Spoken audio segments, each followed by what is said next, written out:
Selamat datang kembali di channel YouTube Kisah Para Leluhur Nusantara. Pada kesempatan ini kami hendak memberitakan tentang Alap-alap Laut Kidul karya Hoping Hu bagian 29a. Setelah selesai, barulah dia teringat kepada Sulastri. Jantungnya berdegup. Perasaan haru, girang bercampur dengan keraguan dan kebimbangan. Sulastri telah mendapatkan kembali ingatannya yang hilang. Gadis itu telah ingat lagi, tentu ingat pula akan hubungan batin yang terdapat di antara mereka ketika dahulu mereka bertemu dan berkenalan. Ataukah dia yang salah duga? Apakah dia sendiri yang jatuh cinta kepada Sulastri dan sebetulnya gadis itu tidak mencintainya? Sulastri telah akrab dengan Jatmika. Baik ketika ingatannya hilang maupun sekarang setelah ia mendapatkan kembali ingatannya. Lindu Aji menghela napas panjang dan dia teringat akan Neneng Salmah yang terang-terangan jatuh cinta kepadanya. Ah, betapa cinta asmara mempermainkan mereka semua. Dia mencinta Sulastri, akan tetapi Sulastri agaknya mencinta Jatmika. Di lain pihak Neneng Salmah mencintanya, namun ruang hatinya telah ditempati bayangan Sulastri. Akhirnya dia dapat mengusir keruwetan pikiran itu dan teringat akan kebakaran yang terjadi di Cirebon. Dia harus cepat pergi mencari Jatmika dan Sulastri. Mungkin mereka itu membutuhkan bantuannya. Dengan cepat dia lalu meninggalkan tempat itu dan berlari menuju ke Kadipaten Cirebon. Akan tetapi dia tidak menemukan Jatmika dan Sulastri. Dua buah gudang itu ternyata terbakar habis dan kini tinggal reruntuhan, puing yang masih mengepulkan asap. Suasana telah sunyi. Ketika dia bertanya-tanya, dia mendengar bahwa ketika terjadi pertempuran antara gerombolan yang sebagian bersenjata api dengan pasukan kecil dari Kadipaten, muncul dua orang muda, seorang pemuda dan seorang gadis, mengamuk dan gerombolan itu banyak yang roboh tewas dan sebagian lagi melarikan diri. Aji dapat menduga bahwa sepasang orang muda yang diceritakan itu tentulah Jatmika dan Sulastri. Akan tetapi tidak ada seorang pun mengetahui kemana sekarang perginya dua orang muda itu. Aji menghela napas panjang, jelaslah bahwa kini Sulastri telah memperoleh pasangan yang cocok sekali. Jatmika adalah seorang pemuda yang tampan dan sakti mandraguna, juga baik budi dan bijaksana. Menjadi istri pemuda itu, Sulastri tentu akan hidup bahagia. Dan tidakkah sepatutnya dia merasa berbahagia pula melihat gadis itu hidup bahagia? Dia tidak boleh mementingkan perasaan hatinya sendiri, memikirkan diri sendiri. Itu bukanlah cinta kasih namanya. Mendiang gurunya dulu pernah berkata bahwa cinta kasih adalah memberi dan melayani, membahagiakan orang yang dikasihi, kalau perlu dengan berkorban, mengesampingkan keinginan dan kesenangan diri sendiri. Lastri, semoga engkau berbahagia. Ia berbisik lalu meninggalkan Cirebon, menuju ke barat, ke Batavia lagi untuk membantu pasukan Mataram. Bala tentara Mataram yang melakukan perjalanan jauh menuju Batavia dipecah menjadi dua rombongan. Yang pertama melalui darat dan yang kedua melalui laut. Pada waktu itu, perjalanan itu amat sukar, melalui gunung-gunung, hutan lebat dan rawa. Untuk menggerakkan bala tentara yang besar jumlahnya itu membutuhkan waktu yang cukup lama. Menurut catatan sejarah, baru setelah melakukan perjalanan selama hampir 3 bulan lamanya, barulah pasukan Mataram tiba di Jayakarta. Pengepungan dimulai sambil menanti datangnya pasukan yang bergerak dengan perahu-perahu melalui laut. Pasukan pelopor yang pertama tiba segera mempersiapkan perkemahan untuk mengepung benteng Kompeni Belanda. Setelah bala tentara tiba di situ, mereka membuat perkemahan di barat, selatan dan timur perbentengan Belanda. Yang berkemah di barat adalah pasukan yang dipimpin Kiai Adipati Jumina, yang di selatan dipimpin Kiai Adipati Puger dan dari timur datang pasukan yang dipimpin Adipati Purbaya. Akan tetapi para senopati Mataram itu sudah mendengar betapa persediaan ransum bagi pasukan mereka banyak yang dihancurkan dan dibakar oleh Belanda, juga banyak ransum yang diangkut dengan perahu diserang kapal Belanda dan dihancurkan. Tentu saja hal ini merupakan pukulan hebat bagi Mataram. Namun, para senopati itu melanjutkan gerakan mereka dengan gigih dan penuh semangat. Pasukan Mataram sengaja membuat perkemahan yang cukup jauh, di luar jangkauan peluru meriam sehingga Belanda tidak dapat menyerang perkemahan mereka dengan meriam. Di antara para pendekar yang membantu pasukan Mataram sebagai pasukan sukarela terdapat pula Lindu Aji yang bergabung dengan pasukan yang berada di timur pimpinan Adipati Purbaya. Biarpun dia dianugerahi kedudukan Senopati Muda dan diberi keris pusaka Nagawelang oleh Sultan Agung, namun Aji tidak menduduki jabatan Senopati. Dia memilih bebas sehingga membantu sebagai sukarelawan. Juga Sutejo dan Retno Susilo sudah bergabung dengan pasukan yang mengepung di sebelah barat pimpinan Kiai Adipati Jumina, sedangkan Parmadi dan Muryani bergabung dengan pasukan yang berada di selatan pimpinan Kiai Adipati Puger. Seluruh pasukan sudah membuat persiapan. Dari benteng Belanda, para perwira pasukan Sedadu Belanda dapat melihat dengan teopong mereka kesibukan bala tentara Mataram.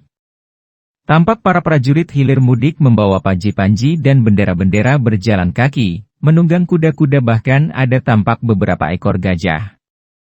Tentu saja Belanda juga membuat persiapan untuk memperkuat pertahanan benteng mereka. Pasukan Mataram yang datang melalui lautan dengan perahu-perahu sempat dihadang 3 buah kapal Belanda dan terjadilah pertempuran hebat. Banyak prajurit Mataram tewas, akan tetapi mereka pun berhasil menyerbu ke atas sebuah kapal lalu membakar dan menenggelamkan kapal itu. Melihat ini, 2 buah kapal lainnya mundur sehingga perahu-perahu itu dapat mendaratkan pasukan yang segera bergabung dengan pasukan yang lewat darat. Pada hari-hari pertama hanya terjadi pertempuran-pertempuran kecil yang terjadi ketika beberapa orang anak buah kumpeni berusaha untuk keluar dari kepungan pasukan Mataram, atau kalau ada anak buah yang melakukan penyelidikan dan berada terlalu dekat dengan perbentengan Belanda. Pasukan Mataram sedang membuat parit-parit pelindungan sebagai persiapan mereka untuk menyerbu benteng kumpeni yang diperkuat dengan meriam-meriam besar dan serdadu-serdadu yang siap siaga melakukan penjagaan siang malam secara bergantian dengan meriam dan senapan-senapan ayap menahan setiap penyerbuan. Pada hari kedua, suatu senja, terdengar bunyi tembakan-tembakan dari atas benteng. Peristiwa ini terjadi di bagian timur benteng kumpeni. Adipati Purbaya dan para pembantunya, juga para pendekar termasuk Lindu Aji, berdiri di luar perkemahan dan memandang ke arah benteng dari mana samar-samar terdengar bunyi tembakan-tembakan itu. Tak lama kemudian tampak 2 sosok bayangan berlari cepat menjauhi benteng dan ketika sudah dekat dengan perkemahan pasukan Mataram, Aji segera mengenal mereka yang bukan lain adalah Jatmika dan Sulastri. Aji merasa gembira sekali melihat Sulastri dan dia pun cepat menyongsongnya. "Ah, kiranya kalian yang ditembak dari benteng itu? Apa saja yang lakukan di sana?" Sulastri tersenyum dan mendekati Lindu Aji. "Mas Aji, kami sengaja mendekati benteng untuk menyelidiki pertahanan mereka, akan tetapi kami ketahuan dan ditembaki." "Untung luput." Gadis ini masih bersikap lincah gembira seperti biasa. "Dimas Lindu Aji, girang sekali hati kami dapat bertemu dengan Andika di sini. Bagaimana hasil pengejaranmu terhadap Ki Harya Bakawulung? Nanti saja kita bicara, Kakang Mas Jatmika dan Nimas Sulastri. Mari kuperkenalkan dulu dengan Paman Adipati Purbaya dan para senopati lainnya," kata Aji. Jatmika dan Sulastri lalu menghadap sang Adipati Purbaya dan para pembantunya. Setelah mendengar tentang sepak terjang kedua orang muda itu, Adipati Purbaya tertawa senang. "Hahaha. Andika berdua adalah orang-orang muda yang sungguh pemberani dan gagah perkasa. Kami senang sekali dapat menerima bantuan para pendekar seperti kalian." Setelah berkenalan dan mendapat kesempatan untuk mengasuh, Aji lalu mengajak mereka berdua untuk bicara di tempat terpisah. "Nah, sekarang ceritakan tentang pengejaranmu lebih dulu terhadap Ki Haryo Bakawulung itu, Dimas Lindu Aji. Kami sudah ingin sekali mendengarnya," kata Jatmika. Aji lalu menceritakan bahwa dia berhasil menyusul Ki Harya Bakawulung dan bertanding mati-matian melawan datuk besar dari Madura itu. "Akhirnya aku berhasil mengalahkannya. Dia roboh dan tewas lalu aku menguburkan jenazahnya." Aji menghela napas panjang lalu memandang kepada Sulastri dan melihat betapa sejak tadi gadis itu memandangnya dengan sinar mata aneh, seperti mengandung kekaguman, kegembiraan akan tetapi juga penyesalan. Dia cepat berkata, "Nimas Sulastri, aku girang sekali melihat bahwa engkau sudah sembuh, ingatanmu sudah pulih kembali.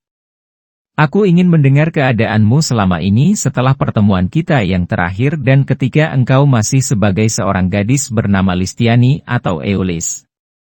Sulastri tersenyum. Sikapnya ramah dan lincah seperti Sulastri yang dulu sebelum terjatuh ke bawah tebing. "Pengalamanku sejak aku terjatuh ke bawah tebing itu sudah kau dengar dari Kakang Mas Jatmika.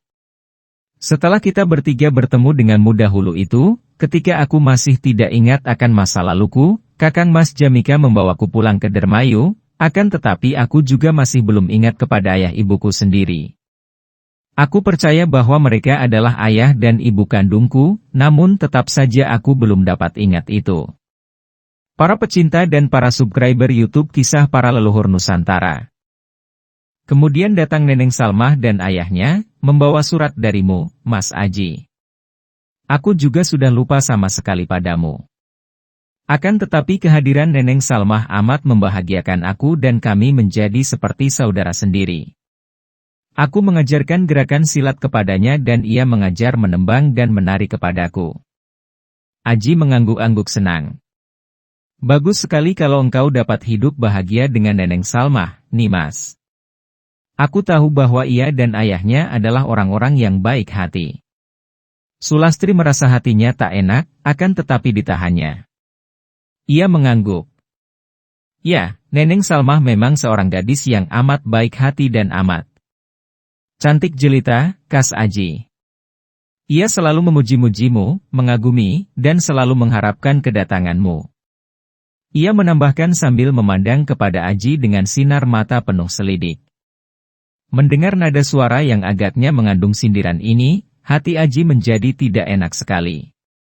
Timbul dugaan dalam hatinya bahwa agaknya pergaulan antara Neneng dan Sulastri sudah demikian akrabnya sehingga Neneng boleh jadi mengaku akan cintanya kepadanya. Hal ini sungguh tidak mengenakan hatinya.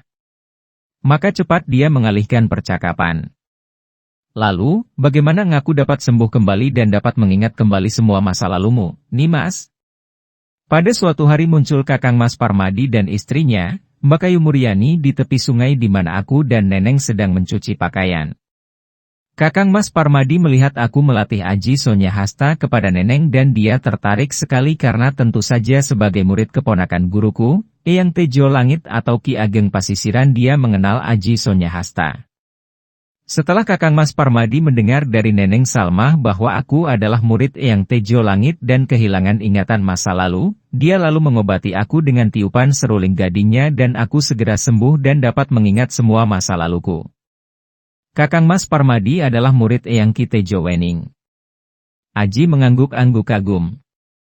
Tidak mengherankan kalau Parmadi demikian sakti karena dia adalah murid Resi Tejo Wening, saudara seperguruan tertua dari gurunya sendiri. Aku merasa berbahagia sekali bahwa Andika telah sembuh, Lastri. Puji syukur kepada Gusti Allah yang telah menyembuhkanmu melalui Kakang Mas Parmadi dengan seruling gadingnya. Mas Aji, Neneng Salmah selalu menantimu dengan penuh kerinduan. Ia menanti dengan hati penuh kasih dan setia. Kasihan ia. Sudah sepatutnya kalau engkau segera datang mengunjungi di Dermayu. Kata Sulastri sambil menatap tajam wajah Lindu Aji. Aji menghela napas panjang dan menundukkan mukanya. Nimas Sulastri, sebaiknya kita tidak membicarakan hal itu. Kita masih mempunyai tugas penting, yaitu membantu pasukan Mataram untuk menyerbu benteng pertahanan Kompeni Belanda. Melihat perlengkapan benteng itu, aku berpendapat bahwa penyerbuan itu bukan merupakan pekerjaan yang mudah. Meriam-meriam mereka besar dan berjajar di bawah dan di atas benteng. Juga aku yakin bahwa semua serdadu mereka pasti dilengkapi dengan senjata-senjata api yang berbahaya. Kita tidak perlu gentar menghadapi persenjataan mereka. Kata Sulastri. Hal itu benar, Adimas Aji, kita harus ikut menyerbu karena aku harus menemukan pembunuh Bapa dan Eyangku. Aku harus membalas dendam kepada Hasanuddin yang berkhianat dan kepada Raden Banuseta. Kata Jatmika sambil mengepal tinjunya. Hal itu tidak dapat Andika lakukan, Kakang Mas Jatmika.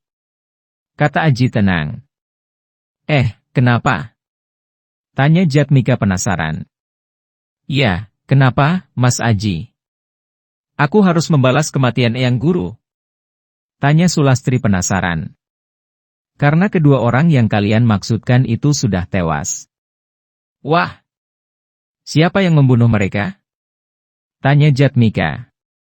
Apakah engkau yang membunuh mereka, Mas Aji? Tanya Sulastri. Lindu Aji menggeleng kepalanya. Begini kejadiannya. Sebenarnya, Hasanuddin itu adalah kakak tiriku, seayah berlainan ibu.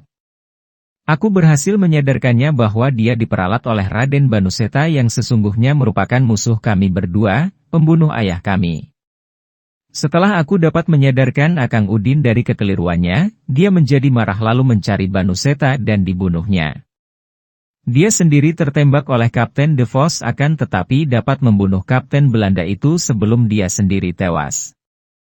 Jadi, sebelum mati Akang Udin telah sadar bahwa dia diperalat oleh Banuseta sehingga mau menjadi antek Company Belanda. Dia telah sadar dan dia tewas bukan sebagai pengkhianat, maka harap kalian berdua suka memaafkannya.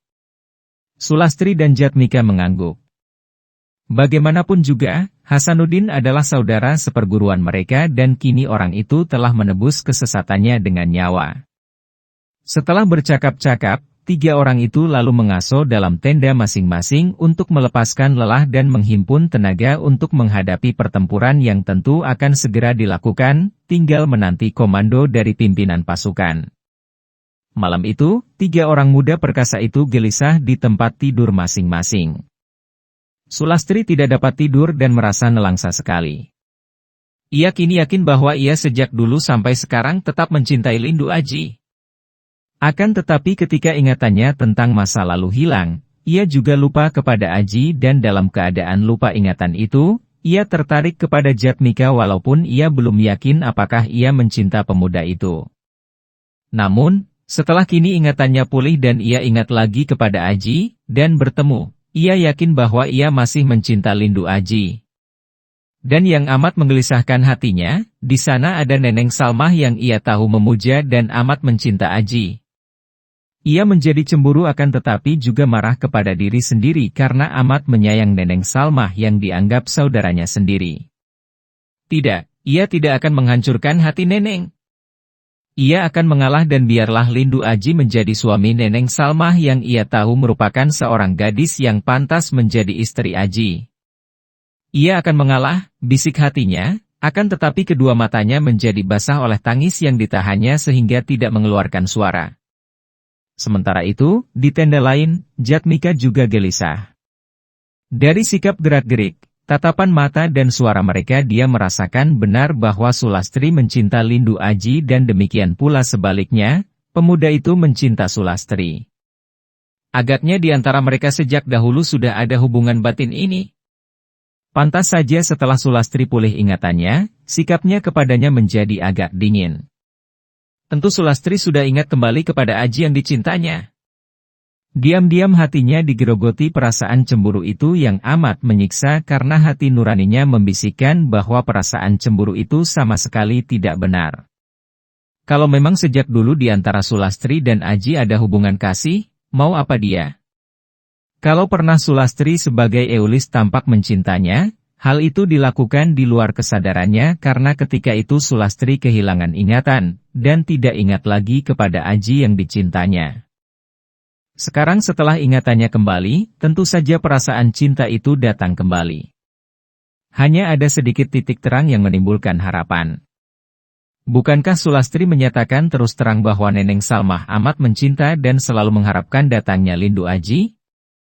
Kalau Aji sampai menjadi suami Neneng Salmah, berarti Sulastri menjadi bebas dan ada harapan baginya.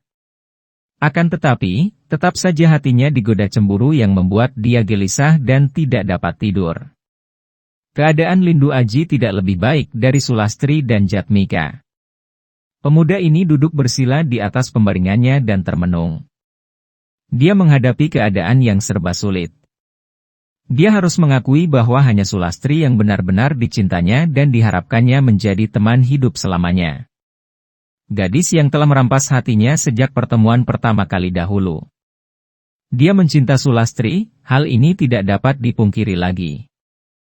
Akan tetapi, dalam keadaan lupa ingatan dan menganggap dirinya adalah Listiani, Sulastri akrab dengan Jatmika.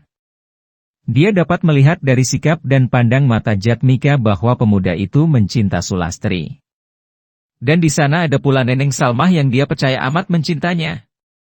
Dia tidak tahu harus mengambil keputusan bagaimana. Kalau dia tetap berjodoh dengan Sulastri, yang sudah pasti hal itu akan menghancurkan hati dua orang, yaitu Jatmika dan Neneng Salmah, dua orang yang dia tahu benar amat baik budi. Dia akan selalu merasa berdosa, seolah berbahagia menari-nari di atas kedukaan dua orang lain yang dia hormati. Menerima cinta Neneng Salmah dan berjodoh dengannya. Hal ini berarti berlawanan dengan perasaan hatinya dan dia meragu apakah perjodohan yang dipaksakan seperti itu kelak akan mendatangkan bahagia. Biarlah dia akan mengalah. Biar Sulastri berjodoh dengan Jatmika. Mereka berdua sudah tampak akrab dan memang mereka berdua itu cocok dan pantas untuk menjadi pasangan. Mengapa cinta seringkali melahirkan cemburu, kecewa dan duka? Sesungguhnya, cinta sejati tidak akan pernah menelurkan cemburu, kecewa maupun duka. Yang mengakibatkan penderitaan hanyalah cinta yang didorong nafsu. Cinta nafsu ini, seperti sudah menjadi sifat dan ulah nafsu, ingin memiliki, ingin disenangkan dan ingin mengikat. Karena itu tentu saja kalau orang yang ingin dimiliki dan diikat, orang yang mendatangkan kesenangan itu akan diambil orang lain, berarti kesenangannya hilang. Maka muncullah cemburu dan kebencian, lalu duka. Cinta nafsu ini pada hakikatnya hanya mencinta dirinya sendiri, mementingkan kesenangan diri pribadi.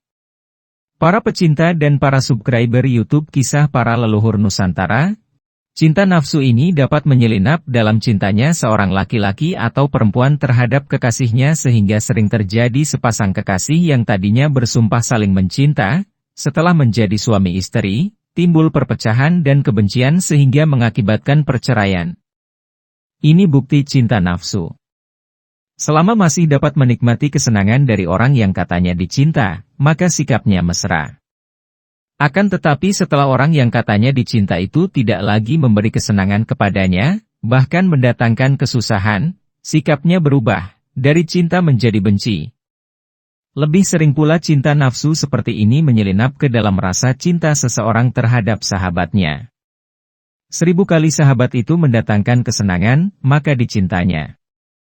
Akan tetapi sekali saja mendatangkan kesusahan, cintanya berubah menjadi benci dan 1000 kali kebaikannya itu sudah terlupakan, yang diingat hanya 1 kali keburukannya itu saja. Biarpun kata orang cinta antara orang tua dan anak itu murni, namun tidak jarang pula dikotori oleh cinta nafsu ini. Selama anak penurut, maka dicinta orang tuanya. Kalau pembangkang, apalagi durhaka, akan dibenci orang tuanya karena tidak mendatangkan kesenangan dan hanya mendatangkan kerugian lahir batin atau kesusahan. Demikian pula sebaliknya, kalau orang tua dianggap baik dan menguntungkan, maka si anak akan tetap mencinta dan berbakti. Akan tetapi tidak jarang terjadi, kalau orang tua menentang kehendak si anak dan dianggap merugikan dan menyusahkan, maka cinta dan kebaktian si anak pun berubah menjadi kemarahan, bahkan mungkin kebencian. Cinta kasih sejati tidak akan ada apabila orang mementingkan diri sendiri. Cinta sejati berarti memberi, berarti berani berkorban, berarti tidak adanya si aku atau nafsu yang hendak menguasai. Cinta sejati bagaikan lilin yang memberi penerangan dengan rela mengorbankan dan menghabiskan diri sendiri. Cinta kasih sejati, terhadap siapapun juga, merupakan ibadah terhadap Gusti Allah, selalu hidup dalam hati, tanpa pamrih untuk menguntungkan si aku melainkan sebagai kewajiban manusia yang menyalurkan kasih Gusti Allah kepada manusia lain. Kalau kita memperhatikan semua benda dalam dunia ini, sinar matahari, hawa udara, air, tanah, tumbuh-tumbuhan, hewan, kesemuanya itu merupakan bukti kasih yang mulia dan sempurna dari Gusti Allah kepada manusia. Kesemuanya itu diadakan untuk menyenangkan dan menghidupkan manusia di dalam dunia, tanpa ada pamrih sedikit pun untuk dirinya sendiri. Mengingat akan semua itu, Lindu Aji agaknya menyadari dan dia tidak ingin dikuasai cinta kasih yang ditunggangi nafsu sehingga cinta kasih itu mempunyai dasar tujuan saja, yaitu ingin mendapatkan untuk dirinya sendiri tanpa menghiraukan akibat yang akan membuat manusia-manusia lain menderita. Karena itulah dia mengambil keputusan untuk mengalah. Perang mulai pecah berkobar pada keesokan harinya. Pada waktu fajar menyingsing, pasukan Mataram yang mengepung Batavia dari jurusan timur, selatan, dan barat menyerbu, berlindungkan kegelapan cuaca. Pihak Kompeni Belanda menghujankan tembakan, baik dengan senapan maupun dengan meriam. Akan tetapi pasukan Mataram berjuang dengan gigih dan penuh semangat. Beberapa buah meriam yang diperoleh Mataram dengan membeli dari pedagang asing, dipergunakan untuk penyerangan itu. Juga ribuan anak panah dipergunakan dan beberapa ratus buah senapan. Pasukan Mataram berperang secara gerilya. Karena dikepung dari 3 jurusan, pihak Kompeni menjadi kalang kabut. Mereka mengeluarkan pasukan dari benteng sehingga terjadi pertempuran di luar benteng. Pertempuran mati-matian. Karena pihak Kompeni memiliki lebih banyak senjata api yang lebih baik, maka banyak prajurit Mataram yang gugur walaupun juga tidak sedikit sedadu Kompeni yang tewas. Pertempuran hebat terjadi dan beberapa benteng Belanda yang diberi nama Benteng Hollandia, Benteng Bommel dan lain-lain diserbu. Belanda mempertahankan mati-matian.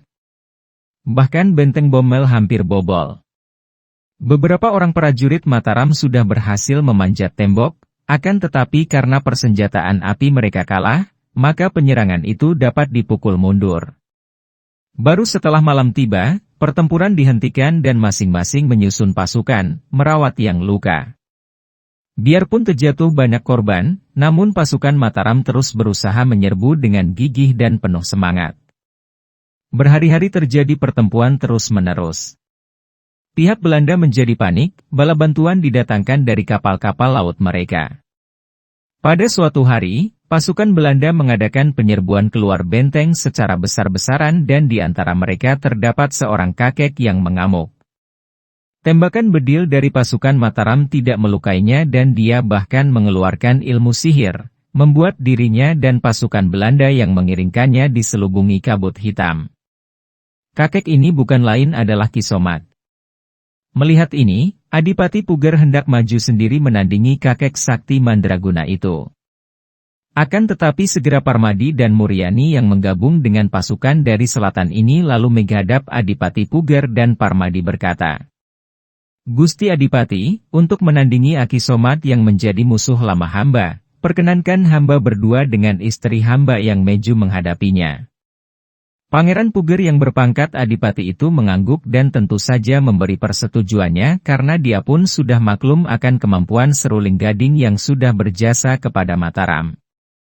Maka, suami istri itu pun lalu ikut dengan pasukan Mataram menyambut sergapan pasukan serdadu Kompeni yang diperkuat Aki Somat itu.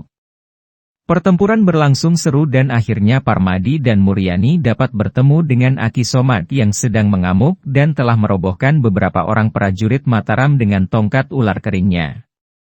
Para perwira yang cukup digdaya tidak berdaya menghadapi kakek ini karena mengeluarkan Aji Geneng Sokaweda yang ampuh, yang mendatangkan kabut hitam tebal menyembunyikan dirinya dan dari kegelapan itu keluar bayangan iblis dan setan berekasakan yang mengerikan.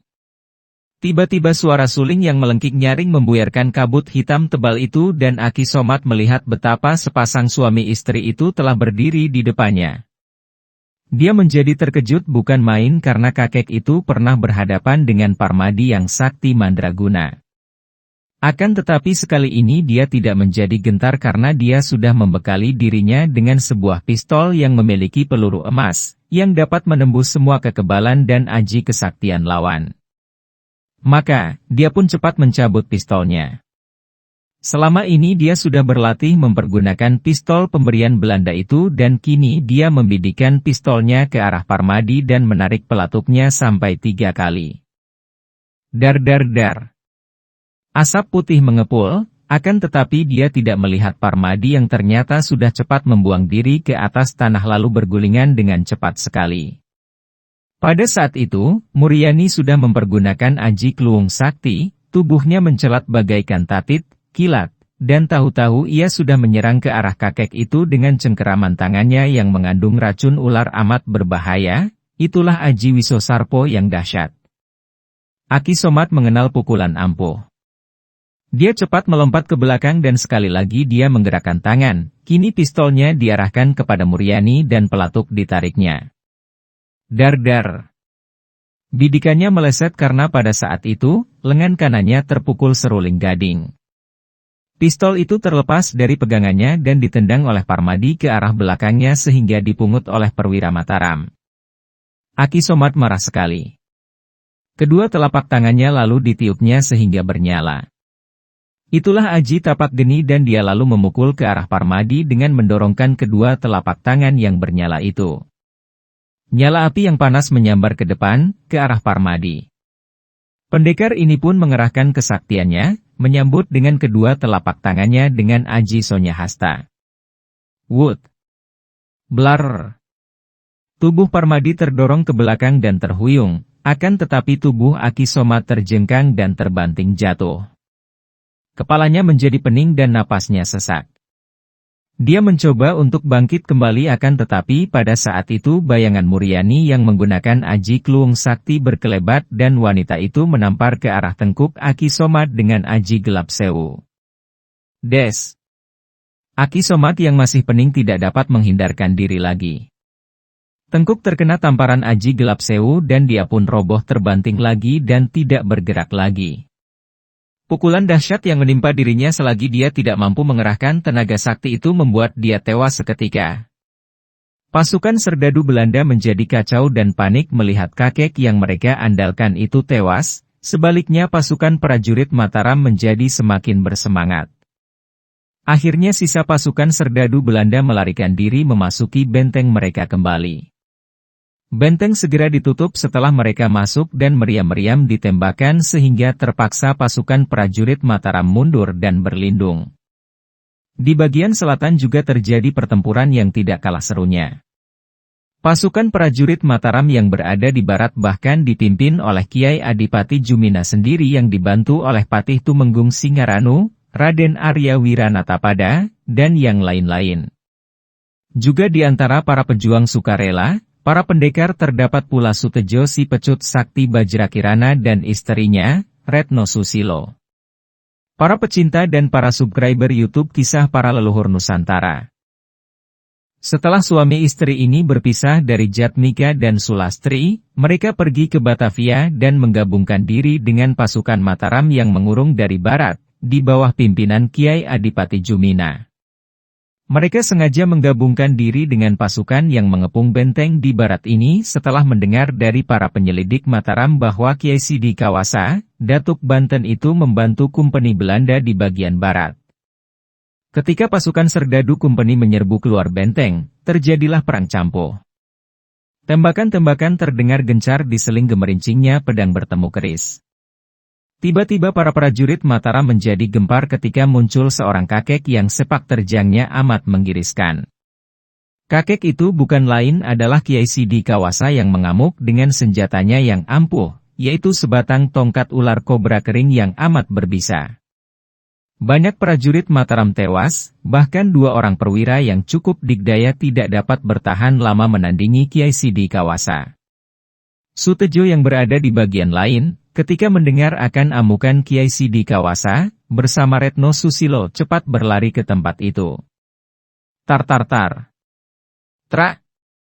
Tongkat ular kobra itu ditahan oleh sebatang pecut di tangan Sutejo dan Datuk Banten itu terkejut bukan main ketika merasa betapa tangannya yang memegang tongkat ular kobra tergetar hebat sampai terasa ke pundaknya. Sementara itu, para prajurit Mataram yang sudah merasa gentar menghadapi amukan kakek itu, sudah mengundurkan diri menjauhi kakek itu setelah melihat Sutejo yang menandinginya dan mereka sibuk menahan serbuan para serdadu Kumpeni. Kiai Sidi Kawasa memandang dengan matanya yang sipit. Dia memandang ke arah pecut di tangan Sutejo dan mengerutkan alisnya, menduga-duga. Siapakah Andika yang berani menandingi Kiai Sidi Kawasa, orang muda yang lancang? Bentaknya. Dengan sikap tenang namun sepasang matanya mencorong, dia menjawab. Kiai Sidi Kawasa, aku bernama Sutejo dari Gunung Kawi. Kiai Sidi Kawasa terkejut bukan main mendengar ini dan kembali dia memandang ke arah pecut di tangan pendekar itu. Si pecut Bajakirana? Dia berhenti sebentar dan menyambung. Dan Andika sudah mengenal aku? Tiba-tiba Retno Susilo yang menyusul suaminya berada pula di situ. Siapa tidak mengenal Kiai Sidi Kawasa, Datuk Banten yang ternyata hanya seorang pengecut besar yang tidak malu bertindak curang dan tidak tahu malu? Kakek itu marah sekali, matanya melotot dan kepalanya yang kecil bergoyang-goyang. Bojleng-bojleng. Wanita lancang, siapakah Andika berani menghina dan memaki Kiai Sidi Kawasa, Datuk besar dari Banten? Kiai Sidi Kawasa, ini adalah istriku, namanya Reno Susilo. Ia bukan menghina dan tidak memaki sembarangan, melainkan karena Andika memang telah melakukan perbuatan yang pengecut dan tak tahu bermalu. Ingatkah Andika apa yang telah Andika lakukan 8 tahun yang lalu di Gunung Kawi? Andika menyerbu rumah kami dan selagi kami tidak berada di rumah, dengan cara yang curang Andika telah menculik putra kami Bagus Sajiwo dan mencuri pedang naga wilis istriku. Perbuatan seperti itu apakah bukan perbuatan yang pengecut dan tidak tahu malu? Hehehe, aku memang melakukan itu walaupun hanya sebagai pembantu. Habis, Andika mau apa sekarang? Kakek itu terkekeh dan menantang. Jahanam keparat. Retno Susilo memaki dan hendak menyerang, akan tetapi ditahan suaminya. Sutejo lalu berkata kepada kakek itu dengan sabar. Kiai Sidi Kawasa, kalau putra kami dalam keadaan selamat dan Andika mau mengatakan di mana dia kini berada, kami akan memaafkan Andika asal Andika dapat membawa kami sehingga kami dapat menemukan kembali anak kami dalam keadaan selamat. Akan tetapi kalau sampai terjadi apa-apa dengan anakku, aku akan menghancurkan kepalamu, mencabut keluar hatimu dan mencabik-cabik seluruh tubuhmu. Retno Susilo berteriak seperti gila saking marah dan juga gelisah membayangkan puteranya mengalami malapetaka. Hati kakek itu menjadi kecut juga mendengar ancaman yang amat mengerikan itu, akan tetapi dia menenangkan hatinya dan berkata dengan nada suara rendah. Kalian tidak dapat memaksa aku untuk berbuat sekehendak kalian sendiri. Kiai Sidi Kawasa. Kami harap Andika dapat bersikap sebagai seorang datuk besar yang patut dihormati, yaitu berani berbuat juga berani bertanggung jawab. Setelah Andika menculik anak kami dan mencuri pedang, apakah Andika sekarang tidak berani mengakuinya? Benarkah Andika sepengecut itu? Kata Sutejo memanaskan hati kakek itu. Babo-babo, Sutejo. Siapa takut? Aku tidak takut mengaku, hanya tidak begitu mudah kalian paksa dan perintah. Sekarang begini saja. Kita bertanding 1 lawan 1 dan kalau aku menang, kalian tidak perlu banyak cakap lagi. Kalau Andika yang menang, baru aku akan menceritakan semua tentang hilangnya putramu dan pedangmu. Karena khawatir kalau kakek itu tidak mau membuka rahasia tentang di mana adanya Bagus Sajiwo, Sutejo memberi isyarat kepada istrinya yang sudah menjadi amat marah itu untuk bersabar dan dia berkata kepada kakek itu. Baik, aku terima tantanganmu, akan tetapi kalau Andika mengingkari janji, seluruh dunia akan mendengar bahwa Kiai Sidi Kawasa tidak lain hanya seorang pengecut yang takut, tidak berani bertanggung jawab dan menjilat ludahnya sendiri. Manusia sombong. Majulah. Haid. Kiai Sidi Kawasa sudah menyerang dengan tongkatnya. Gerakannya amat dahsyat karena serangan itu mengandung tenaga sakti yang amat kuat. Tongkat ular koba itu seperti hidup dan moncongnya menyambar ke arah leher Sutejo, mematuk atau menotok jalan darah maut di sisi leher. Sutejo maklum akan kesaktian lawan dan tahu bahwa serangan itu merupakan serangan maut yang amat berbahaya. Maka dia sudah mengenakan aji Harina Legawa, tubuhnya melesat cepat ke belakang dan tangan kanannya menggerakkan cambuknya. Tar. Pecut Bajakirana meledak-ledak dan bagaikan seekor Garuda menyambar-nyambar ke arah kepala lawan. Kiai Sidi Kawasa terkejut sekali. Serangannya luput dan sebaliknya dia terancam ujung cambuk yang menyambar-nyambar dengan ledakan nyaring. Akan tetapi Datuk dari Banten ini sudah memutar tongkatnya dan dapat menangkis sambaran cambuk, walaupun tangannya tergetar ketika tongkat ular kobra itu bertemu pecut pusaka itu. Terjadilah perkelahian yang amat seru.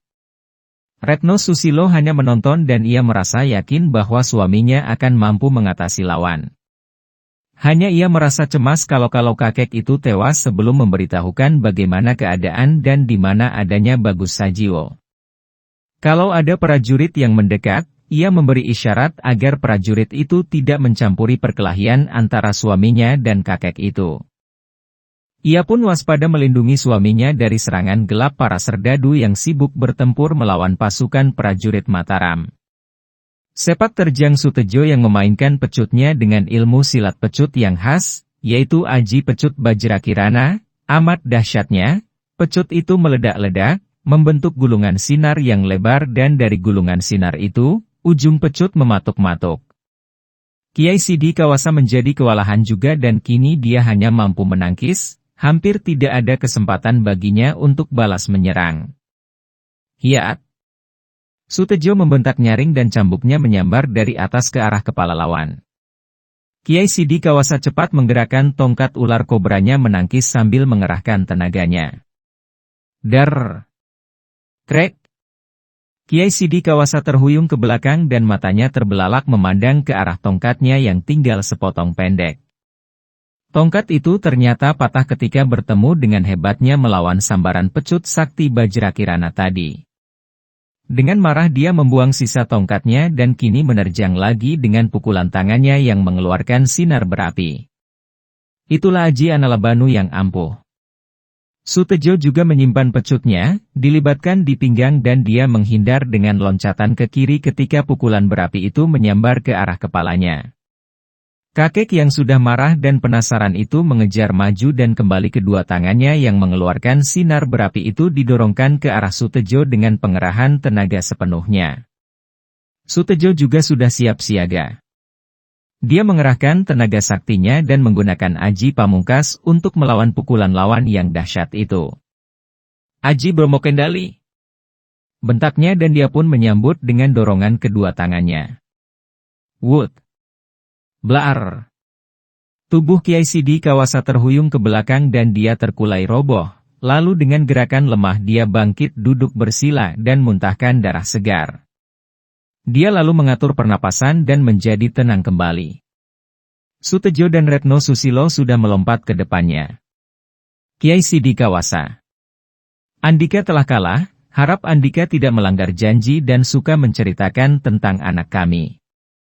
Kata Sutejo dengan ragu dan khawatir, takut kalau kakek itu mengingkari janjinya. Juga Retno Susilo menjadi tegang dan tidak sabar menanti kakek itu bercerita. Kiai Sidi Kawasa menghela napas panjang. Sutejo, Andika memang tangguh sekali. Aku mengalah-kalah. Sekarang dengarlah. Para pecinta dan para subscriber YouTube Kisah Para Leluhur Nusantara, dahulu ketika terjadi penculikan putramu dan pencurian pedangmu, aku hanya menjadi pembantu dan pengikut saja. Yang hendak membalas dendam kepadamu adalah Wiku Menak Koncar karena dia hendak membalas kematian dua orang saudara seperguruannya yaitu Ki Klabangkolo dan Resi Wisangkolo. Dia mengajak aku mendatangi rumahmu di Gunung Kawi. Akan tetapi engkau dan istrimu tidak ada, maka kami menculik putramu dan mengambil pedang Nogowilis. Di mana anakku sekarang? Di mana Bagus Sajiwo? Teriak Retno Susilo tak sabar. Wiku Menak Koncar yang menculik dan membawanya pergi. Aku hanya membawa pedang Nogowilis, akan tetapi di tengah jalan pedang itu dirampas oleh musuh besarku, Ki Tejo Langit. Aku sama sekali tidak tahu kemana Wiku Menak Koncar membawa anak itu. Wiku Menak Koncar sudah tewas oleh Gusti Putri Wandansari. Engkau pasti tahu di mana anak kami. Hayo katakan atau aku akan menyiksamu. Teriak Retno Susilo marah dan khawatir sekali. Hehe, sudah kubilang aku tidak tahu dan engkau tidak mungkin dapat menyiksaku. Kata Kiai Sidi Kawasa sambil menggerakkan tangan kanannya ke arah ubun-ubun kepalanya. Sutejo hendak mencegahnya namun terlambat karena tadinya dia tidak mengira Kiai Sidi Kawasa akan senekat itu. Tubuh itu terkulai roboh dan tewas seketika karena ubun-ubun kepalanya dia pukul sendiri. Jahanam keparat. Hayo katakan di mana anakku. Hayo katakan. Retno Susilo berteriak-teriak sambil menendangi tubuh kakek itu. Sutejo menangkap dan menariknya. Cukup, Diajeng. Dia sudah mati. Tapi anak kita. Aku kira dia tidak berbohong. Anak kita itu dibawa pergi oleh Wiku Menak Koncar. Akan tetapi Datuk Belambangan itu kini sudah mati terbunuh oleh Gusti Putri Wandansari. Benar, akan tetapi kita dapat melakukan penyelidikan di tempat Wiku Menak Koncar tinggal. Dia adalah Datuk Belambangan. Kukira tentu Bagus Sajiwo dia bawa ke Belambangan dan kita akan mencarinya di sana. Tetapi, bagaimana kalau anak kita itu dibunuhnya? Mata yang jeli itu tiba-tiba saja menjadi basah. Kurasa tidak, Diajeng. Kalau memang Wiku Menak Koncar ingin membunuh anak kita, untuk apa dia susah-susah menculiknya dan membawanya pergi? Tidak, Wiku Menak Koncar pasti tidak membunuhnya, hanya membawanya pergi untuk menyiksa hati kita. Kalau perang ini sudah selesai, kita akan mencari anak kita ke Belambangan. Suami istri itu lalu melampiaskan kemarahan hati mereka dengan mengamuk sehingga para serdadu Belanda menjadi kocar-kacir. Akhirnya sisa para serdadu Belanda itu melarikan diri dan memasuki benteng mereka kembali. Seperti juga keadaan di pasukan yang mengepung di barat dan timur, pasukan dari selatan juga mengadakan serangan gerilya dan terjadi pertempuran hebat. Parmadi dan Muryani ikut bertempur dan mereka berdua ini yang menandingi para Antek Company yang memiliki kesaktian sehingga semangat pasukan Mataram menjadi semakin tinggi. Pada suatu malam yang gelap, Lindu Aji bercakap-cakap dengan Jatmika dan Sulastri di luar perkemahan. Mas Aji, jangan lanjutkan niatmu ini. Kata Sulastri dengan suara mengandung penuh permohonan dan ia memegang lengan Aji. Jangan halangi aku, Lastri. Mungkin usahaku ini akan dapat membantu pasukan Mataram mengalahkan Company. Jawab Aji tenang dan dengan lembut dia melepaskan lengannya dari pegangan gadis itu karena dia merasa tidak enak kepada Jatmika. Dimas Lindu Aji, ucapan Nimas Sulastri itu benar. Batalkan niatmu menyelinap ke dalam benteng itu. Amat berbahaya, Dimas. Kalau ketahuan, mana mungkin Andika melawan banyak serdadu yang bersenjata lengkap dengan bedil dan pistol itu? Aku akan berhati-hati, Kakang Mas Jatmika.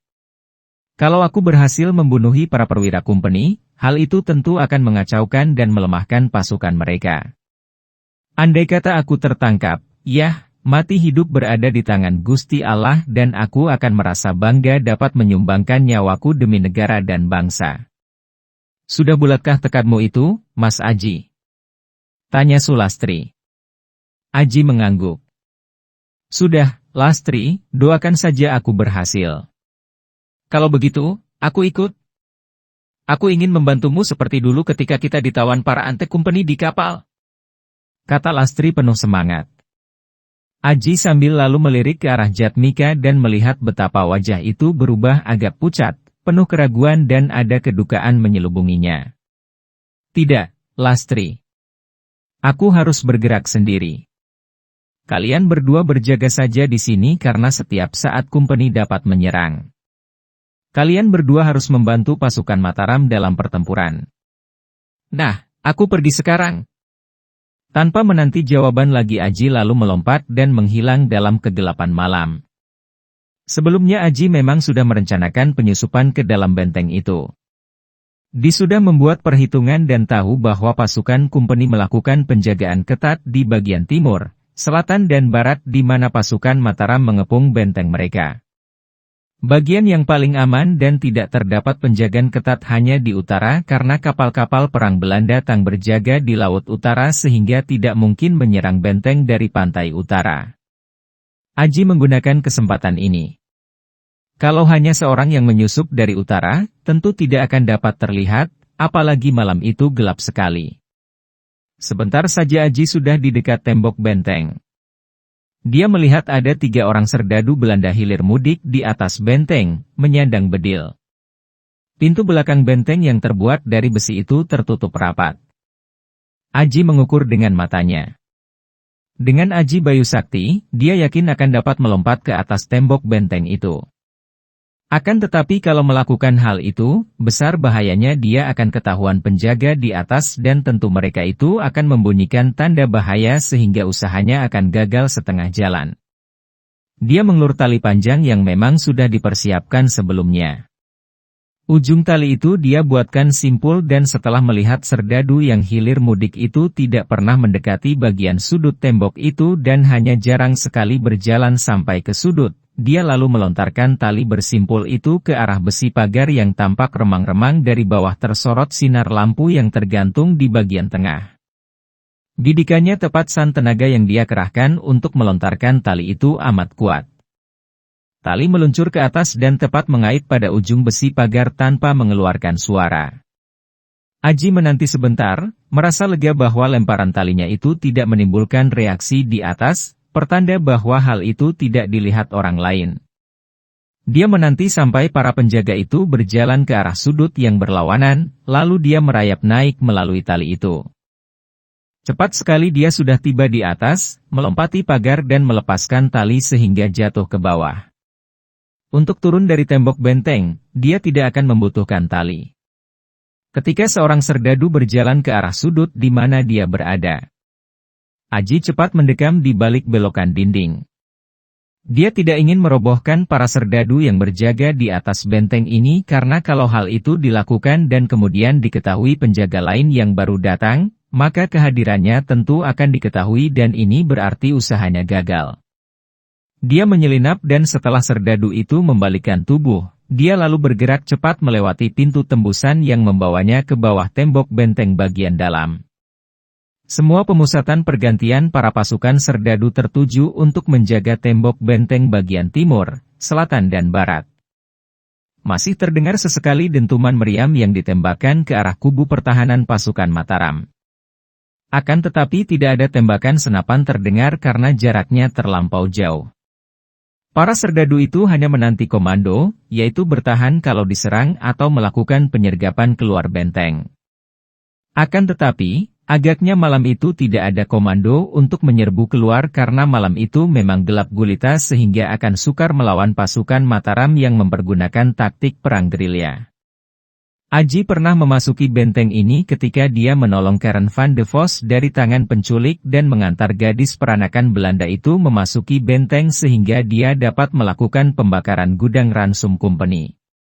Dari gadis itu dia pun telah mengetahui di mana adanya bangunan yang menjadi tempat tinggal Jenderal Jan Pieters Zoon Chun, orang nomor 1 dalam Kompeni Belanda. Ke bangunan itulah dia menuju dengan menyelinap dari pohon dan dari bangunan. Dengan menggunakan Aji Bayu Sakti, tubuhnya berkelebat amat cepatnya sehingga tidak diketahui orang, apalagi hanya beberapa orang serdadu saja yang berlalu lalang dalam perbentengan tengah itu karena sebagian pasukan berjaga-jaga di pintu gerbang, sebagian lagi tidur mengaso karena mereka harus bergilir melakukan penjagaan. Dengan penuh keberanian, Aji menghampiri bangunan itu. Hatinya sudah bertekad bulat untuk membunuh para pimpinan tertinggi kompeni. Dia memang sudah nekat dan hal ini timbul dari keresahan hatinya memikirkan persoalan cintanya yang menjadi cinta segi empat antara dia, Sulastri, Neneng Salmah, dan Jatmika. Kalau dia berhasil dalam tugasnya ini, berarti dia telah dapat membantu Mataram untuk memenangkan perang terhadap Belanda. Kalau dia gagal dan terbunuh, maka matinya bahkan akan menghilangkan kegelapan dalam urusan cinta kasih yang ruwet itu. Para pecinta dan para subscriber YouTube Kisah Para Leluhur Nusantara. Sulastri akan dapat menikah dengan Jatmika dan Neneng Salmah tidak dapat mengharapkan dia untuk menerima cintanya sehingga gadis waranggana yang baik itu dapat berjodoh dengan laki-laki lain. Dengan demikian baik berhasil maupun tidak, usahanya itu ada manfaatnya bagi orang lain. Kalau untuk itu dia harus berkorban nyawa, maka hal itu sudah menjadi kehendak Gusti Allah dan tiada kekuasaan apapun di dunia ini yang dapat mengubahnya. Untung bagi Aji, bangunan yang cukup besar itu tidak terjaga oleh serdadu. Mungkin karena bangunan itu dirasakan aman karena berada di tengah benteng, maka tidak terjaga. Dengan mudah Aji dapat menyelinap ke Tengan di Naba terdapat penerangan yang cukup. Dia mengintai dan jantungnya berdebar tegang. Betapa tidak. Apa yang dicari-carinya berkumpul di situ semua? Kiranya para perwira tinggi company sedang mengadakan rapai di sebuah ruangan yang diterangi 4 buah lampu gantung yang besar. Dari pakaian mereka, Aji dapat menduga bahwa laki-laki Belanda setengah tua yang berjenggot meuncing dan duduk di kepala meja itu tentulah yang harus dijadikan sasaran utama untuk dibunuhnya. Aji sama sekali tidak mengira bahwa dugaannya itu memang tepat sekali karena laki-laki Belanda itu bukan lain adalah Jan Pieters Zoon Chun sendiri yang memimpin rapat, merundingkan tentang pertempuran melawan pasukan Mataram yang telah berlangsung beberapa hari lamanya. Aji membuat perhitungan dengan teliti. Kalau dia menyerang, tentu hanya dapat merobohkan 2-3 orang saja dan para perwira yang lain tentu serentak akan menyerangnya dengan pistol mereka. Terdapat bahaya bahwa di antara mereka ada yang mempergunakan peluru emas dan sukar baginya untuk mengelak karena ruangan itu demikian terang dan perwira itu cukup banyak jumlahnya, ada belasan orang. Dia harus melakukan serangan mendadak sebelum ada yang menduga. Mengejutkan mereka dan sekaligus memadamkan 4 buah lampu gantung besar agar ruangan menjadi gelap gulita. Akan tetapi tentu akan terjadi kegaduhan yang memancing datangnya para serdadu. Mungkin dia dapat melarikan diri karena ruangan itu menjadi gelap gulita. Memang resikonya besar sekali, akan tetapi apa boleh buat, tidak ada jalan lain. Setelah memperhitungkan dengan cermat, Lindu Aji berdiam diri memanjatkan doa kepada Gusti Allah sebagai pengakuan bahwa apa yang dilakukan itu adalah tugas perjuangan membela Mataram, bukan karena dendam kebencian kepada orang-orang Belanda dalam ruangan itu yang sama sekali tidak dikenalnya. Dia mengintai lagi. Para opsir Belanda yang sedang mengadakan rapat itu agaknya serius sekali, bicara keras-keras dalam bahasa mereka. Aji memperhatikannya dengan teliti dan cermat. Dia harus membunuh laki-laki Belanda yang pakaiannya paling mentereng di antara mereka semua itu dan kebetulan sekali laki-laki berjenggot runcing itu duduk menghadap ke arah jendela di mana dia mengintai. Dia harus melompat dan menerjang ke atas meja besar itu, membunuh panglima itu, kemudian dari meja dia akan berlompatan ke arah 4 buah lampu gantung dan memukul hancur untuk memadamkan penerangan itu. Dalam kegelapan itu dia akan mampu merobohkan banyak perwira kemudian melarikan diri. Mereka tentu tidak berani menembakkan pistol mereka dalam kegelapan itu, takut mengenai teman sendiri. Kemudian dia memperhitungkan arah larinya. Untuk dapat mencapai tembok benteng terdekat, dia harus lari ke arah beberapa bangunan terdekat dan melalui bangunan-bangunan itu dia menyelinap lari sambil bersembunyi sampai tiba di tembok benteng, naik dan melompat keluar. Kini dia mengerahkan seluruh tenaganya, mencabut keris pusaka naga welang, kemudian bangkit berdiri dan setelah memperhatikan dengan seksama, dia pun melompat ke dalam melalui jendela yang terbuka. Begitu dia tiba di dalam tanpa mengeluarkan suara, dia lalu mempergunakan Aji Bayu Sakti, tubuhnya melayang ke atas meja di depan Panglima Company itu dan kerisnya menghunjam ke arah Panglima itu. Akan tetapi, di antara para opsir yang berteriak kaget itu, seorang pengawal pribadi Panglima itu yang tadinya duduk di belakang sang Panglima, sudah melompat pula ke atas meja menghadang serangan Aji. Wood! Cap! Tak dapat dihindarkan lagi, keris pusaka Kiai Nagawelang itu menancap ke dalam dada pengawal pribadi itu. Opsir Belanda yang masih muda itu terjengkang dari atas meja dan menimpa si Panglima sehingga Aji tidak melihat kesempatan lagi untuk menyerang Panglima itu. Selagi para opsir masih tercengang, dia sudah melompat ke atas, keris dan tangan kirinya bergerak 2 kali. Terdengar ledakan 2 kali dan 2 buah lampu gantung itu pecah dan padam.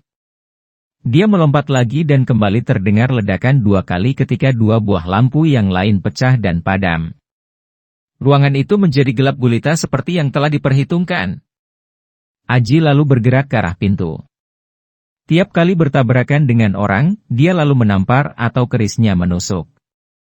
Ketika akhirnya dia tiba di pintu, dia telah merobohkan 5 orang lagi dan dia lalu melompat keluar. Para opsir yang kini menyadari bahwa ada musuh memasuki benteng, berteriak-teriak dan menghambur keluar tanpa berani melepaskan tembakan dari pistol yang sudah berada dalam tangan mereka karena khawatir salah sasaran. Akan tetapi ketika tiba di luar bangunan itu mereka tidak melihat bayangan orang yang tadi mengamuk dalam ruangan. Aji sudah berlari menuju ke 3 buah bangunan yang berada di samping. Dia dapat melewati bangunan pertama dan kedua dengan selamat. Akan tetapi ketika tiba di bangunan ketiga yang paling dekat dengan tembok benteng, tiba-tiba muncul 3 orang serdadu. 3 orang serdadu itu membentuk dan mengejarnya. Karena khawatir kalau suara 3 orang itu akan memancing datangnya banyak serdadu, Aji cepat menerjang dan mendahului mereka, menyerang dengan tamparan tangan kiri dan tusukan keris pusaka di tangan kanannya. 2 orang roboh seketika dan orang ketiga sempat menembakkan senapannya. Dar! Peluru itu merobek baju Aji, akan tetapi ketika mengenai kulit dadanya, peluru itu meleset seolah mengenai kulit dari baja yang amat keras. Sebelum disempat menembak lagi, Aji sudah menyerangnya dengan tamparan tangan kirinya. Serdadu itu roboh dan tak dapat bangkit lagi. Tiba-tiba terdengar bunyi tembakan 2 kali. Dar-dar. Aji cepat memutar tubuhnya dan melihat 2 orang serdadu yang berada di belakangnya dalam jarak 4 meter, roboh disambar peluru pistol yang tadi ditembakkan. Dan penembaknya muncul. Kau.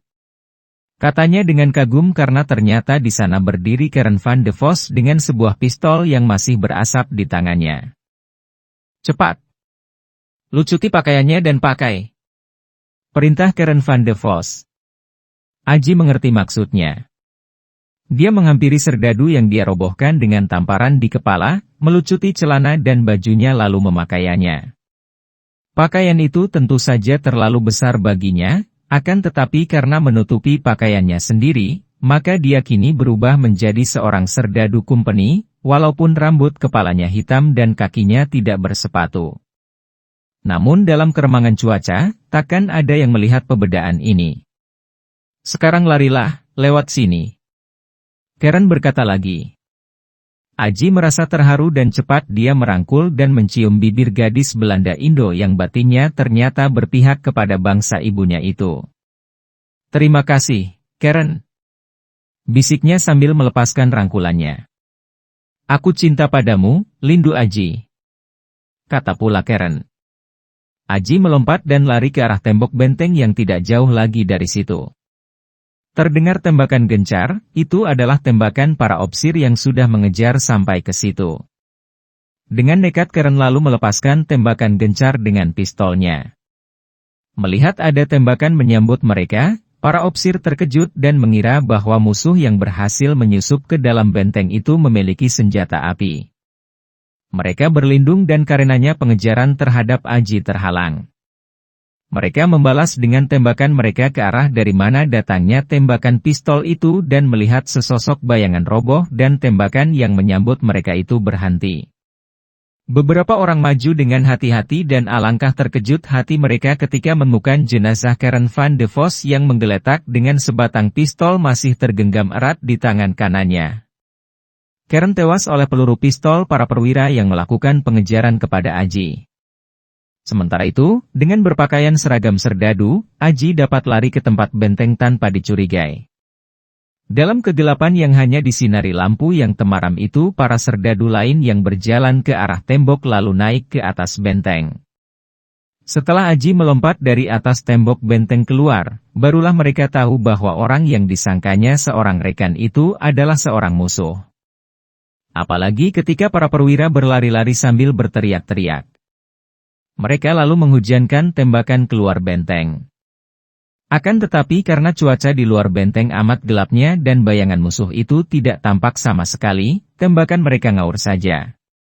Aji sudah berlari menjauhi tembok benteng dan menanggalkan pakaian serdadu yang dipakainya. Dia lalu kembali ke kubu pasukan Mataram. Jatmika dan terutama Sulastri merasa girang bukan main menyambut kembalinya Aji. Kiai Adipati Purbaya juga merasa kagum mendengar Aji menceritakan pengalamannya yang telah berhasil membunuh beberapa perwira pasukan serdadu Kumpeni Belanda. Serangan Lindu Aji yang tampaknya hanya menghasilkan tewasnya beberapa orang perwira company itu sesungguhnya lebih dari itu.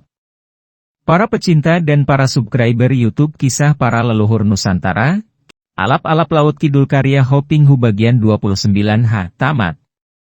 Seperti juga dulu, gadis itu lalu menjatuhkan diri berlutut di depan pemuda itu. Bawalah saya ikut Andika, biarlah saya menjadi budak, menjadi hamba, menjadi pelayan. Hus, Neneng, jangan begitu. Bangkit dan duduklah, mari kita bicara baik-baik. Aji memegang kedua pundak gadis itu, membantunya bangkit dan disuruhnya gadis itu duduk kembali ke atas bangku. Hentikan tangismu dan marilah kita bicara sejujurnya dan melihat kenyataan, betapapun pahitnya kenyataan itu, Neneng. Neneng Salmah menyadari keadaannya yang hanyut oleh perasaan sedih, maka ia cepat menghapus air matanya dan memandang pemuda itu dengan mata kemerahan. Neneng, engkau tentu menyadari bahwa perjodohan itu hanya akan sempurna kalau dilakukan oleh dua orang yang saling mencinta, bukan? Kata Aji dengan suara yang tenang namun tegas dan berwibawa. Neneng Salmah mengangguk sambil memandang wajah Aji, sinar matanya penuh harapan, nah, marilah kita melihat kenyataan. Aku percaya sepenuhnya bahwa engkau mencintaku dengan sungguh-sungguh. Akan tetapi engkau juga harus tahu bahwa aku amat suka dan kagum padamu, akan tetapi tidak mencintamu, Neneng. Sebelum berjumpa denganmu, aku telah mencinta seorang wanita lain. Apakah engkau yang sebijaksana ini menghendaki agar aku mengkhianati cintaku kepada wanita itu? Biarpun tanpa suara, air mata menetes-netes turun dari kedua mata Neneng Salmah ke atas pipinya. Ia memang seorang gadis yang bijaksana dan ia mengerti bahwa cintanya bertepuk tangan sebelah. Ia tidak dapat menyalahkan Lindu Aji. Ia menguatkan hatinya dan berkata lirih dan parau. Apakah gadis itu Sulastri? Aji mengerutkan alisnya. Tidak perlu dia memperpanjang pembicaraan mengenai itu. Sudahlah, tidak perlu kita membicarakan orang lain. Yang jelas aku hendak menanamkan keyakinan dalam hatimu bahwa kita tidak dapat berjodoh, Neneng. Kalau engkau suka, biarlah aku kau anggap sebagai seorang kakakmu yang selalu siap untuk melindungimu. Engkau adalah seorang adik bagiku, Neneng, dan aku sayang kamu sebagai seorang kakak menyayang adiknya. Neneng Salmah menjerit kecil dan bangkit menubruk Aji. Pemuda itu merangkulnya dan Neneng menangis di dada Aji, terisak-isak. Air matanya membasahi baju pemuda itu yang menembus ke kulit dadanya. Aji membiarkannya menangis karena itulah yang terbaik untuk pelampiasan perasaannya. Setelah tangisnya mereda, Neneng Salmah melepaskan diri dan melangkah mundur, memandang kepada pemuda itu dengan matanya yang menjadi sembab oleh tangis. Lalu terdengar ucapannya bernada haru. Terima kasih, Akang Lindu Aji. Biarlah aku menyebutmu Akang.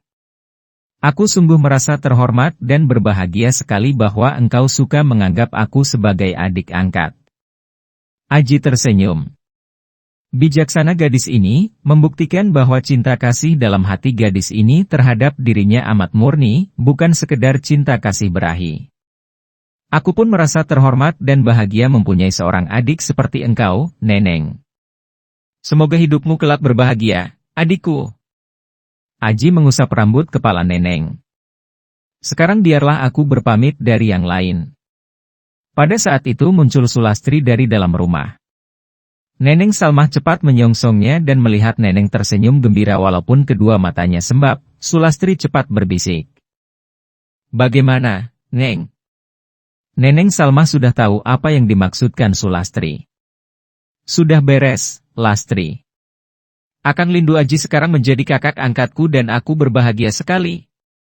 Setelah berkata demikian, Neneng setengah berlari meninggalkan gadis itu yang berdiri tertegun. Ia melihat Aji melangkah datang. Agaknya pemuda itu hendak kembali ke dalam rumah. Mas Aji. Lastri memanggil. Aji berhenti melangkah dan memutar tubuh menghadapi Sulastri. Sepasang alisnya berkerut dan dengan semua kekuatan batinnya dia menahan gejolak hatinya. Mas Aji, benarkah engkau hendak pergi? Bagaimana dengan Neneng? Bagaimana dengan dia? Mengapa? Ia kini menjadi adik angkatku, Lastri, dan kami berbahagia sekali. Aku memang hendak pulang ke tempat tinggal ibuku dan aku berpamit padamu. Akan tetapi, Mas Aji, engkau benar hendak pergi meninggalkan aku. Ya, Lastri. Aku akan pulang ke dusunku. Akan tetapi, bagaimana dengan aku? Aku akan merasa kesepian dan kehilangan. Lastri, di sana ada Kakang Mas Jatmika menunggumu. Dia adalah seorang ksatria yang hebat, seorang laki-laki jantan berjiwa pahlawan yang patut dihormati dan dia mencintaimu. Semoga engkau hidup berbahagia bersamanya, Lastri. Setelah berkata demikian, bergegas Lindu Aji meninggalkannya menuju kembali ke rumah. Mas Aji. Sulastri berseru lirih, akan tetapi pemuda itu sudah memasuki rumah untuk berpamit kepada Ki Subali dan yang lain-lain. Setelah tiba di ruangan di mana semua orang berkumpul dan di situ sudah duduk pula Neneng Salmah yang kedua matanya masih sembab namun wajahnya tampak cerah, Aji memandang kepada Jatmika. Kakang Mas Jatmika, Andika ditunggu Sulastri di kebun. Mendengar ini, Jatmika mengangguk dan pemuda ini lalu bergegas pergi ke kebun. Lindu Aji tidak ingin tinggal lebih lama di situ yang membuat hatinya semakin lama semakin resah. Maka dia menggunakan kesempatan selagi Sulastri belum kembali, dia berpamit kepada Ki Subali dan Nyi Subali, Ki Salmun, dan Neneng Salmah. Sementara itu, Jatmika berpapasan dengan Sulastri yang melangkah perlahan menuju ke rumah.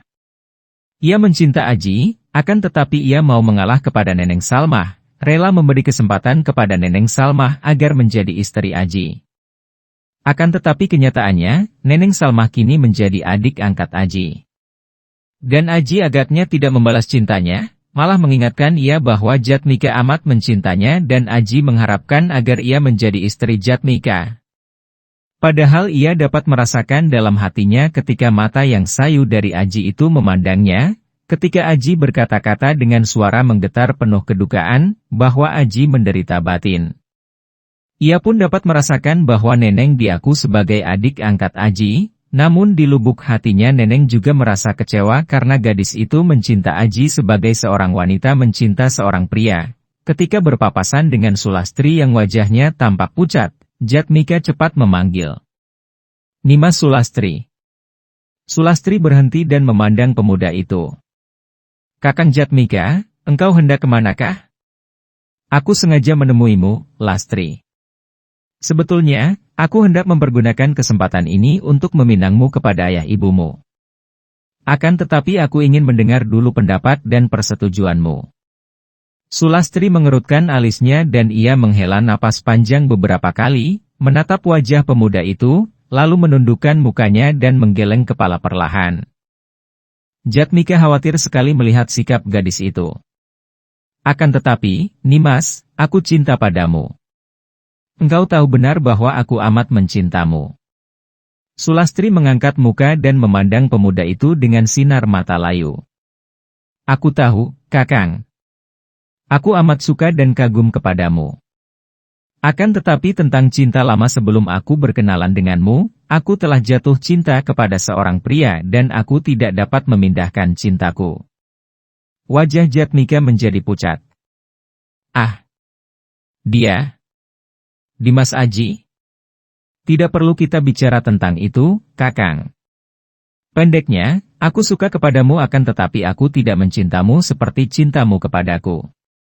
Sulastri ingat akan keadaan Neneng Salmah dan disambungnya cepat. Kita tidak mungkin berjodoh sebagai suami istri, Kakang, akan tetapi aku akan merasa bersyukur sekali kalau kita yang sebetulnya sudah menjadi saudara seperguruan ini lebih memperkuat tali persaudaraan antara kita. Aku ingin kau anggap sebagai adikmu sendiri, Kakang. Maukah engkau menjadi kakakku, kakak angkat seperti seorang kakak kandungku? Jatmika merasa tubuhnya lemah seolah semua otot bayunya dilolos dari tubuhnya. Dengan suara gemetar dan muka pucat dia berkata, Duh Gusti. Ah. Maafkan kelemahanku, Lastri. Tak pernah kusangka begini nyeri rasanya orang putus cinta. Baiklah, Lastri, adikku, aku rela. Semoga engkau akan hidup bahagia dengan pilihan hatimu. Selamat tinggal, Lastri. Jatmika lalu melompat pergi dari situ tanpa pamit kepada yang lain. Setelah menghadapi kenyataan bahwa Sulastri tidak membalas cintanya, dia merasa pening dan khawatir kalau dia berpamit dari yang lain, dia akan tidak dapat menahan kedukaan hatinya. Sulastri berdiri diam sejenak memandang ke arah perginya Jatmika, lalu menghela napas panjang. Aduh kasihan sekali, Kakang Jatmika. Ia terisak sebentar lalu menyusut air matanya dan kembali ke dalam rumah. Tidak ada yang kekal di dunia ini. Kesenangan yang bagaimanapun, atau kesusahan yang bagaimanapun, hanya semu dan sementara saja. Susah senang merupakan keseimbangan yang tak terpisahkan, silih berganti mengisi kehidupan manusia di dunia. Kalau si aku masih bercokol, si nafsu masuk berulah, maka selama itu pula kita akan teromang-ambing di antara suka dan duka. Kebahagiaan abadi hanya ada apabila manusia kembali kepada sumbernya, kepada penciptanya, kepada Gusti Allah yang Maha Kasih, yang Maha Sempurna.